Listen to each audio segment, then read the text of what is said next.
Salut, sunt Marca Zeco și astăzi vom face un tur al studioului plus ceva insights din anumite proiecte sau din probabil ultima mea piesă.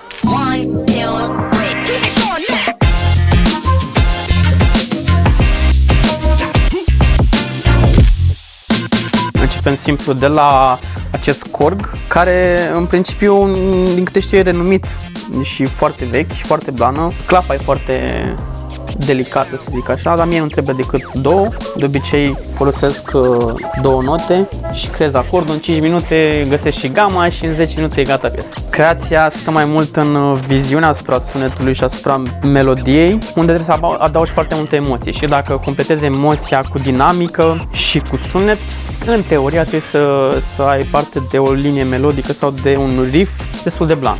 Bun, avem basul ăsta, se aude foarte bine, dar nu știu să cânt la el, dar e ok. Am făcut o piesă în care gen am tras chitară pe bucăți și trăgeam așa fiecare notă și după aia îmi găseam riff-ul, trăgeam riff-ul, mai trăgeam tot din take-uri. Nu trebuie să știi să cânti la un anumit instrument ca să poți să faci lucruri mișto, cred eu, sau nu știu, așa mă mint eu pe mine, știi?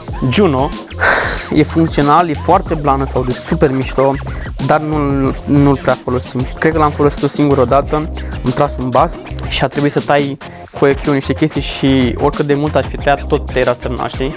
Adică sunt foarte fet, foarte bune. Roland XP60, ăsta nu prea știu cum sună, sincer să fiu, da, e blană, e foarte mișto. Monitoare, sunt niște Yamaha, erau inițial alte monitoare aici, dar s-au prăjit, așa că ne descurcăm cu ce avem momentan.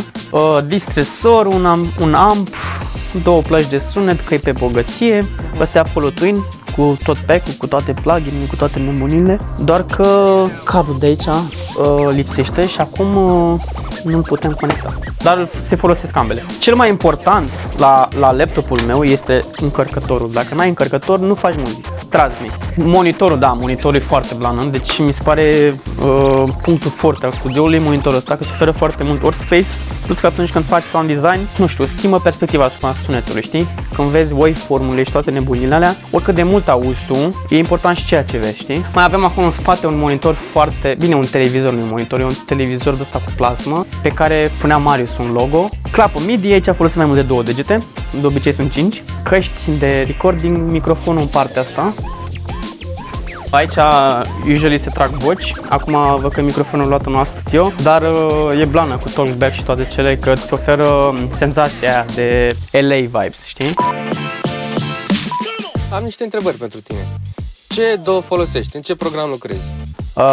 Logic Pro și Fruity Loops. De fapt am pornit în Fruity Loops, am lucrat foarte mult timp. Bă, cel mai mare struggle în viață ca producerii să lucreze în Fruity Loops să sune bine. Mi-am dat seama că de fapt nu contează unde lucrezi, în ce DAW lucrezi, contează să ai perspectiva bună, știi? Ce monitoare folosești? În cealaltă cameră sunt monitoarele mele Dynaudio MK3, dar alea mai vechi, nu astea mai noi. Și aici sunt Yamaha astea. Ce placă de sunet folosești? Apollo Twin și în Complete mai multe, adică nu prea am una preferată, știi? Cu ce microfon tragi? Newman, nu mai știu seria, dar e unul blană la vreo 3000 de euro. Spune-mi, te rog, două plugin-uri folosite des. Eu folosesc foarte mult T-Rex, adică eu nu folosesc alt. Am bundle de la T-Rex și Izotop pe tone balance, adică să văd eu dacă e basă și media și în altele să... Ok, tot ce ține de la T-Rex și cel mai des este T-Rex Limiter și The Glue. E singurul compresor pe care îl folosesc, The Glue. Care e ultimul plugin sau VST cumpărat? Ultimul plugin, Serum, bundle de la UHE, tot bundle-ul. Cel mai tare plugin pe care l-am descoperit recent, acum vreo 6 luni, Hive de la UHE, știi? Care e primul synth sau controller cumpărat? Cred că după vreo 3 ani de Silent Crăcuit, o dată aveam un proiect și piesa aia se lansa, știi? Era o piesă, eram ghost producer pentru o DJ-iță din Asia, Tin Sharp sau ceva de genul și aveam un proiect care trebuia dat master-ul și când am deschis sesiunea nu mai mergea silent-ul, știi? Și am fost nevoit să-l cumpăr, dar l-am cumpărat pentru că eram nevoit, nu pentru că trebuia. Care e ultimul controller cumpărat? Fizic n-am cumpărat niciodată, nu. Mai degrabă am cumpărat avion decât o clapă. Ai curaj să deschizi ultimul proiect? Curaj, nu, dar o să-l deschid. Așa, bun. O să dau play la intro și la prima strofă, știi?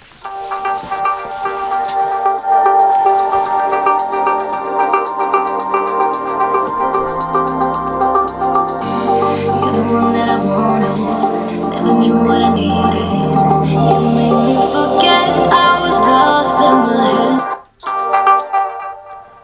cam multe înalte, ce-i drept.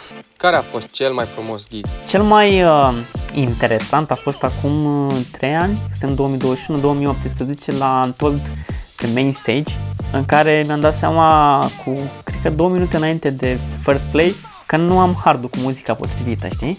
Și dai cu muzica pe care o ai. Și la minutul 45 dai cu nicio muzică, că nu mai ai ce să... Și am dat search în laptop și am mai avut câteva piese acolo și le-am pus în player, le-am dat play, dintre care ultima a fost un rip de pe YouTube, știi? Hai să vorbim de mix și master. Tu îl faci? Bă, mixul și masterul îl fac eu. La început, acum vreo 2-3 ani îl făceam prost, dar îl făceam eu pentru că așa am învățat. Adică prost, nu îl făceam super clean, știi, îl făceam cu carismă, dar nu era chiar atât de reușit, știi? E foarte mult mix și în producție, știi?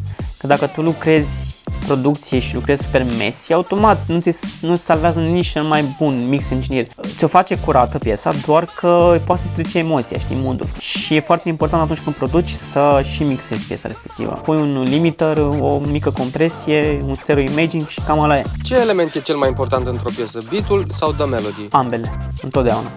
Una fără alta nu poate supraviețui.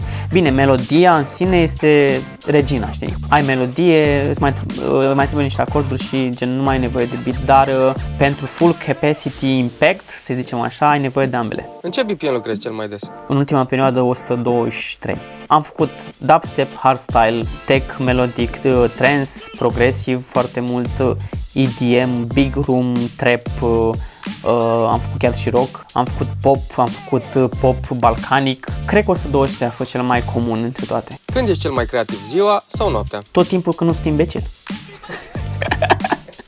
În ce gen muzical se încadrează producțiile tale? Eu sunt cumva 3 personaje într-unul, știi? În esență sunt un personaj foarte dinamic și foarte open head, știi? Dinamic și open head. De acolo cine știe înțelege, cine nu știe trebuie să studieze.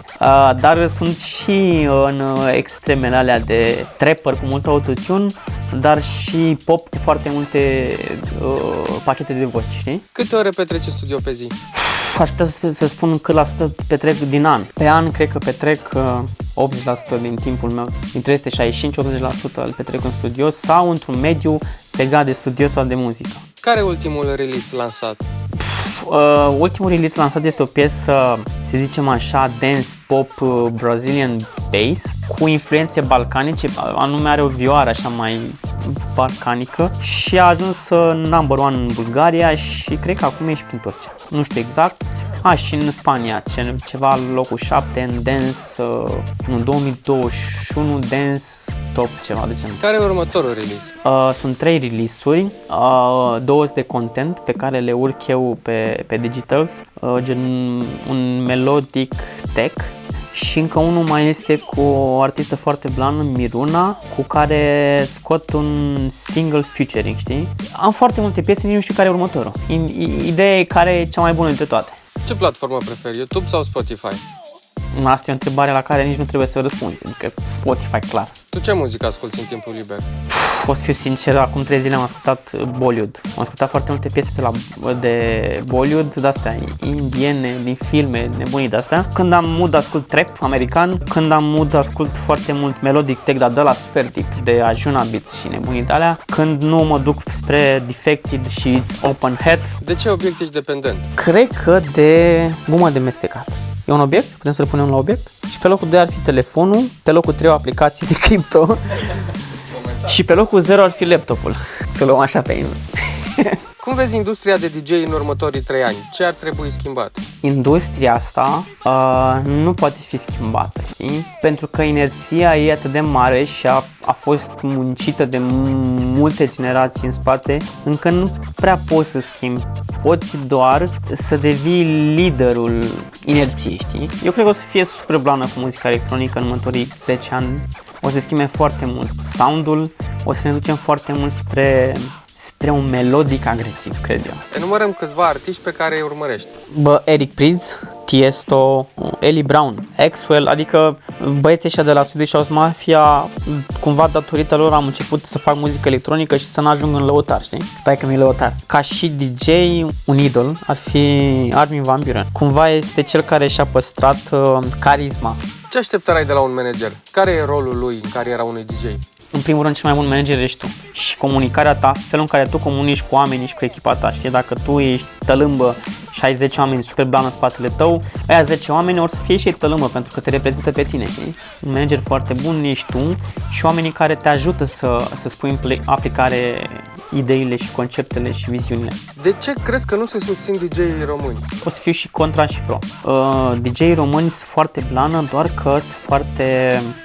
nu se complică. E pe modul safe, știi? În schimb, sunt și foarte blană la capitolul impact publicul. Adică noi avem o chimie cu oamenii, știi? O dată am fost la voi la un gig și vedeam chimie cu oamenii, știi? Zâmbeați, erați acolo prezent, nu erați like DJ super big și știi, erați în chimie cu oamenii, știi? Adică era o conexiune. Care ar fi etapele unui DJ la început de carieră? Ce ar trebui să facă și ce ar trebui să nu facă? Să dai fail-uri multe, să înveți din chestia asta. Dacă dai fail și înveți, îți garantez că poți să susții orice concert la orice oră în fața sute de mii de oameni fără nicio emoție.